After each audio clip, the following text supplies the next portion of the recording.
on to Pat's stats. Today is May 27th. The Mets, on this date since 2015, are 2-3. I'll get to the 2015 game in a moment. In 2016, they walked off 6-5 against the Dodgers, granted with a walk-off home run. 2017, they got walked off by the Pittsburgh Pirates. 2018, it was a close game with the Brewers at Miller Park. They lost 8-7, and in 2019, last year, they lost 9-5 against the Dodgers on Memorial Day at Dodger Stadium. But in 2015, this is an historic day for me because on this day, 5 years ago, 2015, I went to my first Mets game. The Mets won 7-0 against the Phillies on a 1:10 p.m. Wednesday afternoon, just like today. The Mets hit 4 home runs on that day. Lucas Duda hit 2 home runs. Michael Kadire hit 1. And Noah Syndergaard hit his first career home run. One of 2 home runs I've saw Syndergaard hit since when I went to games. The other one came last year on May 2nd. Syndergaard hit a home run in a complete game shutout. That's the first time in, I think, a very long time that has ever happened. That was the only run in the entire game. Now, speaking of home runs, Syndergaard, Rivera, and J.D. Davis, I've seen them all hit their first home run as a Met. And I've also seen Pete Alonso, Asdrubal Cabrera, and Robinson Cano hit their first home run at Citi Field, which is pretty cool. The Mets have hit 27 home runs when I went to the game. That's an average of 2.25 home runs per game because I went to 12 total games. They're 6-6, by the way. Lucas Duda has 4, and Asdrubal Cabrera has 3, as well as J.D. Davis, who has 3.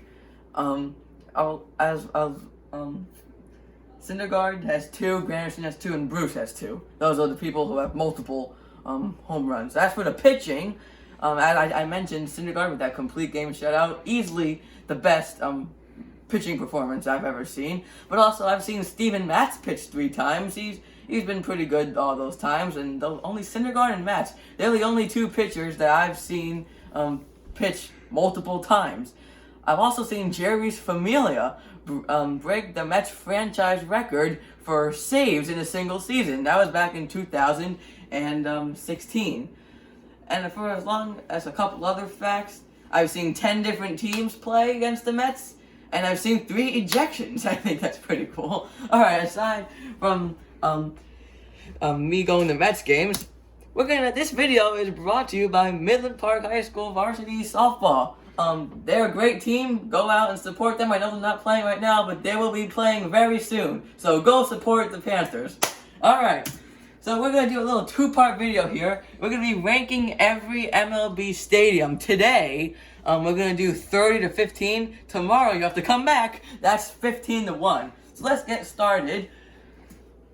Number 30, we have Tropicana Field, home of the Rays. It's not a very nice stadium. It's a dome, and the grass is not even grass. It's turf. It's apparently very hard to get to. Just not a very nice stadium at all.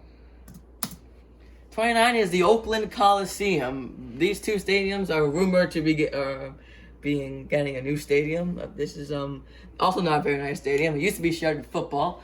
I don't think it is anymore. And, it's just built for football. Huge foul territory, not great. Number 28 is Marlins Park, home of the Marlins.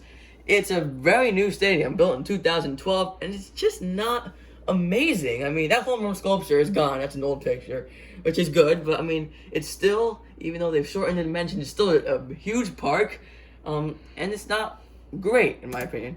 27 is Miller Park, home of the Brewers. It's actually going to be called, Family something stadium. It's weird. They're going to rename it next year. I don't know even what it is. It's not great. There's nothing unique about this besides the slide. That's about it. Number 26, we have Chase Field of the Diamondbacks. I think a lot of these dome stadiums are very nice when the roof is open, but in Arizona, the roof is closed a lot, and I just don't think it's very nice looking. It's a bigger stadium because the ball does carry there, so that's one thing. Number 25 is Guaranteed Rate Field of the White Sox, and it's just a very boring stadium. Nothing wrong about it. It's just, I know it's hard to make a stadium out of the colors being of black and white being the White Sox, but just not great. 24 is Globe Life Field, which is actually under construction for the Texas Rangers. I don't know what to think of it right now. And, yeah, not much. 23 is Rogers Center of the Blue Jays. That has actually gone up on my list, even though it's still generally low. I like that hotel. And, I mean, it's the only stadium in Canada, so it can't be that bad right now. 22 is Minute Maid Park, and I know a lot of people like this stadium, and maybe I have to go there myself to get the experience, but I don't see it right now. I mean, the train tracks are pretty cool, but that's about it. I mean, there are trash cans banged there. 21 is T-Mobile Park with the Mariners. I've heard good and bad things about this stadium. I've heard it's very good with technology, but I don't know, not very appealing to the eyes. That's about it. 20 is Progressive Field, home of the Cleveland Indians. Again, one of these stadiums that it's just kind of boring. Nothing that really jumps at you. I mean, yeah. 19 is Coors Field of the Rockies. I mean, very big stadium, obviously, because the ball travels well in Colorado. But, I mean, I think that they got the dimensions right. It's just, there could be some updates, I think. 18 is Comerica Park. And, see, there's a good fan experience here, and it looks very nice, but the part that really makes it go down the list is that the outfield is just huge, unnecessarily just too big. They need to bring in the fences, in my opinion. Number 17, we have Nationals Park. It's just an average stadium. I mean, we're getting to the average stadiums. I mean, nothing that really jumps at you. 16 is Great American Ballpark. I think this stadium is very good for fans, very good for, very good hitters ballpark.